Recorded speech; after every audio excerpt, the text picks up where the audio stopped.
no livro do Êxodo, tá bom? Capítulo 1, e nós vamos, dentro desse capítulo aí, falar a respeito de algumas coisas a fim de abençoar a sua vida nesse dia de hoje. Quando a gente fala do livro do Êxodo, a gente fala de transições, a gente fala de mudanças, né? A gente fala de transformações. E às vezes a gente tem dificuldades em alguns ambientes de transição. Se eu perguntar aqui para todos, quem precisa de uma mudança? Todo mundo vai falar que precisa de uma mudança. Se eu perguntar para você assim, você está tendo dificuldade de transicionar, de fazer essa mudança? A maioria das pessoas vai dizer, eu estou com dificuldade de fazer essa transição, eu estou com dificuldade de mudança. Por quê? Quando nós falamos de transição, muitas vezes a gente não está falando de uma resposta imediata na linha do tempo da nossa vida. Quando a gente fala de transição, a gente não está falando de uma resposta imediata, muitas vezes, tá? Transicionar é apropriar-se diariamente, é apropriação diária do quê? De novas questões da vida, de lidar com novas variações e gerenciar novos encontros. Então, transicionar é uma apropriação diária de coisas novas, pessoas novas, circunstâncias novas. É um processo dinâmico contínuo. E aí, qual é o problema de muitos de nós? Muitos de nós não entendemos isso, e aí nós não entendemos essa apropriação diária. E o que a gente faz? A gente abandona. E aí, se você abandona, você aborta. É como um aborto, você abandonar essa coisa do diário. Você precisa entender. Existem até momentos que você vai mudar do emprego da noite para o dia. Mas o que fazer das emoções, o que fazer das lembranças, o que fazer do cotidiano? Você não consegue transicionar as suas lembranças e as suas emoções com a mesma velocidade com que você troca de ambiente. De maneira que às vezes as pessoas mudam o ambiente e fizeram a mudança certa, mas porque não entenderam que precisam se apropriar dessa transição de forma diária, de forma contínua, acabam parando no meio do caminho. E aí, às vezes, aquilo que poderia ser extraordinário dentro de uma mudança acaba não ocorrendo, porque você não entendeu que transicionar não é um estalar de dedos. É um processo diário, de mudança contínua, é aos poucos. Então, quando a gente fala dessa transição, inclusive dessa transição de Israel, que sai da escravidão para um povo livre, que tem uma terra, que mana leite e mel, eles também não entenderam que essa transição é uma apropriação diária e contínua. Agora vamos falar de algumas coisas que estão acontecendo no capítulo 1 do livro do Êxodo. E o primeiro versículo que eu quero compartilhar com vocês é o versículo de número 8 do capítulo 1, que diz assim: E levantou-se um novo rei sobre o Egito, que não conhecera José. Por que o texto está falando isso? Porque aquele povo de Israel, que agora é um povo grande, outrora havia ido para o Egito através da vida do José, que era o governador. E foram para lá algumas pessoas, um grupo pequeno, Jacó, seus filhos, suas famílias. Só que os anos se passaram e esse povo cresceu. Só que juntamente com o crescimento desse povo, apagou-se algumas memórias. E aqui eu quero falar de uma coisa, da nossa dificuldade em transmitir um legado. Da minha e da sua dificuldade de transmitir um legado. Não de transmitir uma herança. Não de transmitir habilidades. Porque legado tem a ver com aquilo que nós carregamos dentro de nós. Legado é sobre aquilo que você tem derramado na vida dos outros, seja espiritual, seja emocional ou seja físico. Faço uma pergunta para você hoje. Você como cristão, como cristã, como pai, como mãe, como filho, o que você tem derramado de bom na vida das pessoas que estão à sua volta? Legado é isso. Legado é sobre aquilo que estão depositando em você de bom e você está passando adiante. Olha o povo de Israel, a lembrança de José, um cara tão extraordinário, simplesmente se apagou. Por quê? Faltou a eles transmitir esse legado. Legado tem a ver com o que você se ocupa, com o que você se preocupa. Legado tem a ver com o que você está modificando à sua volta, não apenas para você, mas para quem vem após você. Essa palavra, essa frase aqui muito me impactou nesse dia. Legado tem a ver com o que você está se ocupando. Legado tem a ver com o que você está se preocupando. Quais são as preocupações que têm tomado a tua vida nesse tempo? Quais são as ocupações que têm tomado a tua vida nesse tempo? Será que elas têm a ver com o legado que você está transmitindo, que você está deixando, seja para os teus filhos, seja para as tuas ovelhas, seja para os ímpios à tua volta? Deus quer que você se ocupe e se preocupe transmitindo aquilo que Ele tem derramado em sua vida. Parece que o evangelho que a gente recebe é tão extraordinário, de fato é, mas muitas pessoas guardam apenas para si. Estão se ocupando na vida apenas para si mesmo. Se preocupando na vida apenas consigo mesmo. E não é isso que Deus deixou para mim e para você. Porque quando a gente deixa de transmitir esse legado, essa coisa que a gente tem recebido, a gente faz com que memórias, com que coisas boas se percam no tempo. Quanta coisa boa a gente não perdeu com o tempo, porque a gente não passou o legado. Eu vejo muita gente indo para a rede social e dizendo assim, nesse tempo nós éramos felizes. Aí tem aquelas imagens da gente rodando peão, soltando pipa, andando de carrinho de rolemã, e aí fica naquela nostalgia, no meu tempo era melhor. Mas sabe quem são os culpados desse tempo ter acabado? Somos nós. Porque nós não passamos esse legado para os nossos filhos. Nós não ensinamos isso a eles. Ao invés de nós irmos para a rua e fazer os carrinhos de rolemã e jogar bola no asfalto, nós pegamos um smartphone, nós pegamos um computador, nós pegamos um videogame e nós pegamos a nossa herança e colocamos nas mãos dos eletrônicos. Não adianta falar que naquele tempo era melhor.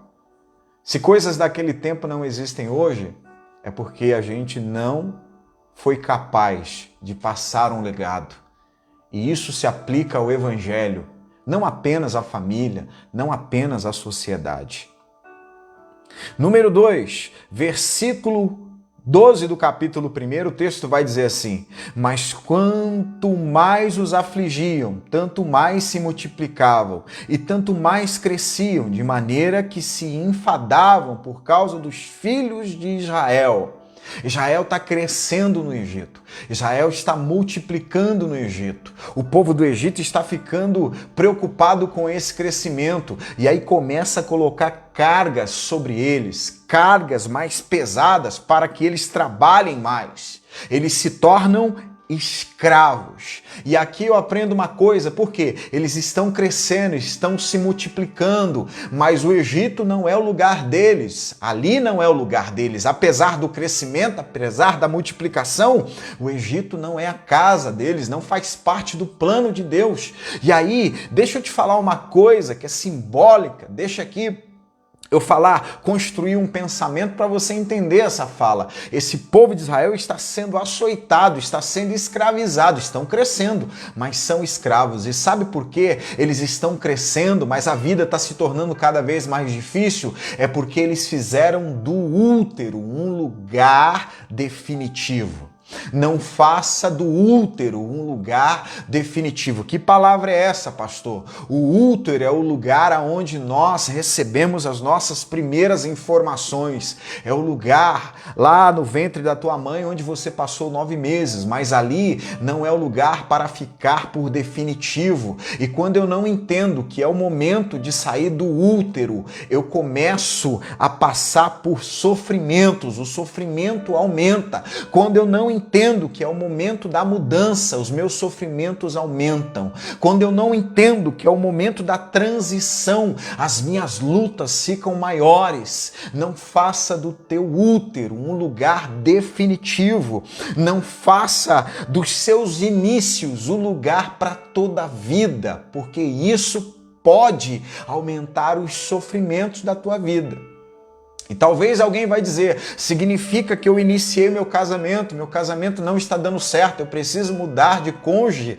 Não, significa que você precisa mudar os hábitos, significa que você precisa mudar os movimentos, significa que você precisa mudar as palavras, significa que você precisa mudar os abraços, significa que você precisa mudar literalmente o comportamento.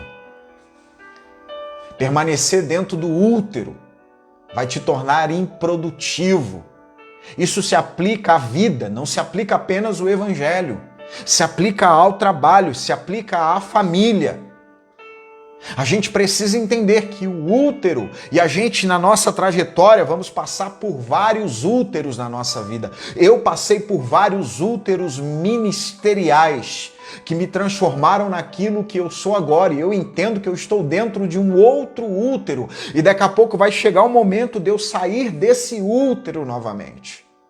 A vida é feita de úteros espirituais, emocionais, físicos. Entenda isso. E você vai trazer equilíbrio para a tua vida. Por fim, eu quero terminar com versículo 20 e 21. Portanto, Deus fez bem às parteiras, e o povo se aumentou e se fortaleceu muito. E aconteceu o quê? Como as parteiras temeram a Deus, elas temeram a Deus, ele estabeleceu-lhes casa. Essa palavra bem, Deus fez bem às parteiras, tem uma ramificação no original hebraico que significa ser melhorado. A ideia é que Deus melhorou as parteiras, e porque as melhorou, deu a elas famílias. E por que Deus melhorou a elas? Porque apesar delas terem mentido para o faraó a respeito dos filhos das hebreias, elas temeram a Deus. Temer a Deus. Elas começaram mentindo, mas Deus tocou no destino delas e deu família a elas. Elas começaram enganando, mas Deus tocou no destino delas e deu família a elas. Eu acho isso maravilhoso, porque nós como cristãos, como pais, como filhos, como trabalhadores, empregados, nós não podemos iniciar as nossas carreiras, ou melhor, não podemos manter as práticas do início da nossa carreira a vida toda. Não mantenha as práticas do início da sua carreira durante toda a vida. Isso é falta de maturidade, isso é falta de crescimento. Elas começaram errado, mas Deus tocou no destino delas e houve mudança, e houve transformação. A gente começa uma caminhada como pai, como cristão, como obreiro, como trabalhador, e parece que os anos passam e a gente continua dentro das mesmas práticas. Continuamos dentro das mesmas práticas. A vida não muda, não transforma, porque a gente quer continuar o mesmo menino, menina, birrenta lá do início. Não é isso que Deus quer para você. Vamos orar? Senhor, muito obrigado por esse início, por essa noite, por essa palavra que o Teu Espírito ministrou ao nosso coração. Que nós possamos ter entendimento. É um tempo tão curto, Senhor, tão rapidinho, mas Tu fala tanto com a gente nesse período. Deus, que haja luz em nosso entendimento e que nós possamos crescer na graça, possamos romper em fé.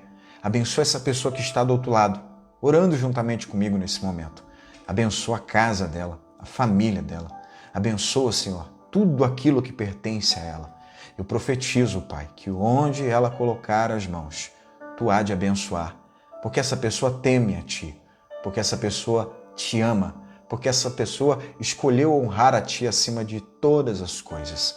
Pai, visita nesse momento aqueles que estão enfermos nos hospitais. Visita os nossos irmãos em Cuba, na África, Guiné-Bissau. Toma em Tuas mãos. Visita aqueles que estão passando por aperto, Pai, emocional, espiritual, material, Senhor. Levanta uma igreja forte nesse tempo. Apesar, ó Deus, de estarmos privados dos ajuntamentos, ó Pai. Apesar de estarmos sendo assombrados, ó Deus, por esse vírus mortal, Senhor, a Tua igreja continua se movendo. E nós cremos, ó Deus, que tu continua falando e que tu continua nos abençoando e que a tua palavra é viva em nosso meio. E essa palavra diz: as portas do inferno não prevalecerão contra a igreja de Cristo. E nós tomamos posse dessa palavra em nome de Jesus. Amém? Deus abençoe sua vida, Deus abençoe sua casa, Deus abençoe sua família e eu espero você amanhã, no mesmo horário, para dar continuidade a essas transições que nós precisamos viver, a essas mudanças que você quer viver na tua casa, na tua vida, na tua família. Espero você para, através do Espírito e da palavra, dar algumas dicas a você de como romper, de como vencer, de como agradar o coração de Deus. Deus abençoe. Se você ainda não compartilhou, compartilha. Se você ainda não nos acompanha no Spotify, entra lá, escreve lá, Rocha de Refúgio. Daqui a pouquinho essa ministração vai estar lá em áudio. Se você ainda não se inscreveu no nosso canal do YouTube, se inscreve lá. Deixa o seu like aqui nessa live e compartilha. E tenham uma boa noite de descanso na graça de Deus. Deus abençoe sua vida, sua casa e sua família.